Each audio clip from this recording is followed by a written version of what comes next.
Assalamualaikum warahmatullahi wabarakatuh. Salam, Om Swastiastu, Namo Buddhaya, salam kebajikan.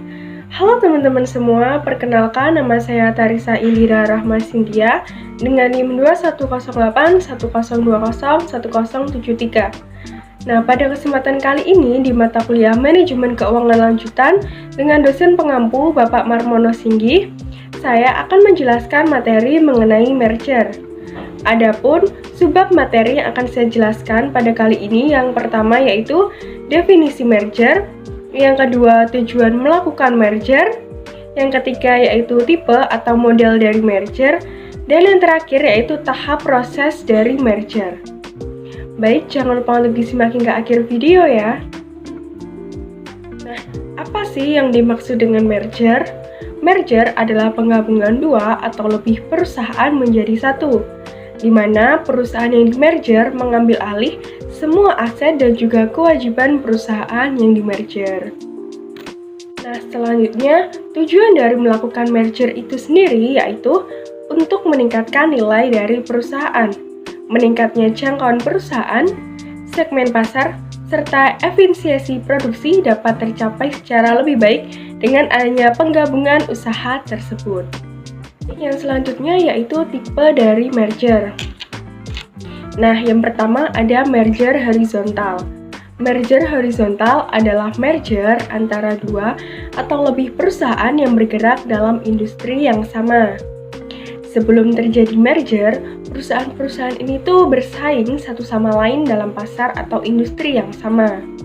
Nah, salah satu tujuan utamanya adanya merger horizontal ini adalah untuk mengurangi persaingan atau untuk meningkatkan efisiensi melalui penggabungan aktivitas produksi pemasaran dan distribusi, riset, dan juga pengembangan. Yang kedua yaitu merger vertikal.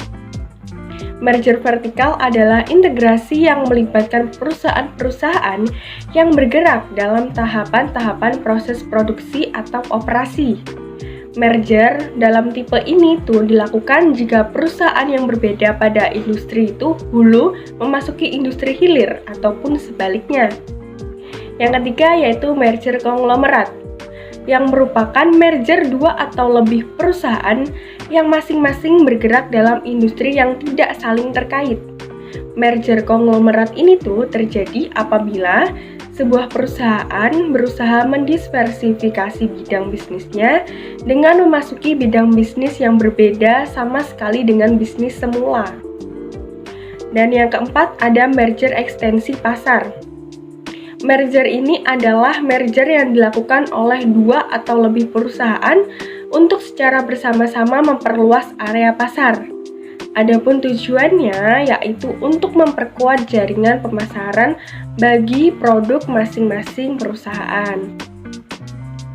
Nah, di sini tuh yang sering dilakukan oleh perusahaan-perusahaan lintas negara dalam rangka ekspansi dan juga penetrasi pasar. Dan yang kelima yaitu merger ekstensi produk. Nah, di sini tuh adalah merger yang dilakukan oleh dua atau lebih perusahaan untuk memperluas lini produk masing-masing dari perusahaan. Setelah merger, perusahaan akan menawarkan lebih banyak jenis dan lini produk, sehingga akan menjangkau konsumen yang lebih luas dan lebih banyak. Baik, yang selanjutnya yaitu tahap proses merger. Nah, yang pertama itu ada tahap perencanaan. Pada tahap ini terdapat dua proses, yaitu identifikasi awal dan screening. Nah, pada proses identifikasi awal berarti perusahaan mencari dan mengumpulkan informasi sebanyak mungkin dari perusahaan-perusahaan mana saja yang berpotensial untuk diajak bergabung. Nah, berbagai informasi ini dikumpulkan untuk melihat karakteristik perusahaan yang telah menjadi target. Setelah perusahaan melakukan identifikasi awal, barulah kemudian perusahaan melakukan screening. Screening di sini merupakan proses penyaringan sekaligus memilih di antara berbagai calon perusahaan target yang telah terkumpul informasinya. Yang kedua yaitu ada tahap proses. Yang pertama di sini ada penawaran formal. Nah, penawaran formal ini merupakan pendekatan formal yang dilakukan oleh perusahaan melalui pemberitahuan secara tertulis dan resmi tentang maksud penggabungan usaha terhadap manajemen puncak yang ada di perusahaan yang ditarget. Nah, di sini tuh kedua belah pihak itu melakukan penjajakan dan pembicaraan lebih lanjut tentang harga yang akan disepakati.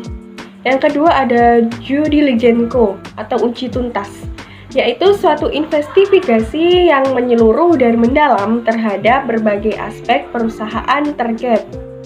Nah, di sini tuh dilakukan terhadap aspek hukum, keuangan, organisasi, sumber daya manusia, pemasaran, serta teknologi dan juga produksi. Yang ketiga yaitu negosiasi. Nah, di sini tuh dianggap telah terlaksana apabila tercapai kesepakatan tentang syarat-syarat yang harus dipenuhi dalam proses merger antara perusahaan yang di-merger dan pihak perusahaan yang telah ditarget. Nah, yang keempat ada penutupan transaksi merger. Di sini tuh ditandai dengan berlakunya status hukum perusahaan yang di-merger ke dalam perusahaan yang berhasil menjadi penggabungan usaha disertai dengan penyerahan saham. Nah, yang ketiga ini ada tahap pasca merger. Pada tahap pasca merger ini tuh merupakan tahap baru setelah perusahaan melakukan penggabungan usaha sebagai suatu kesatuan entitas. Baik, sekian materi yang bisa saya sampaikan.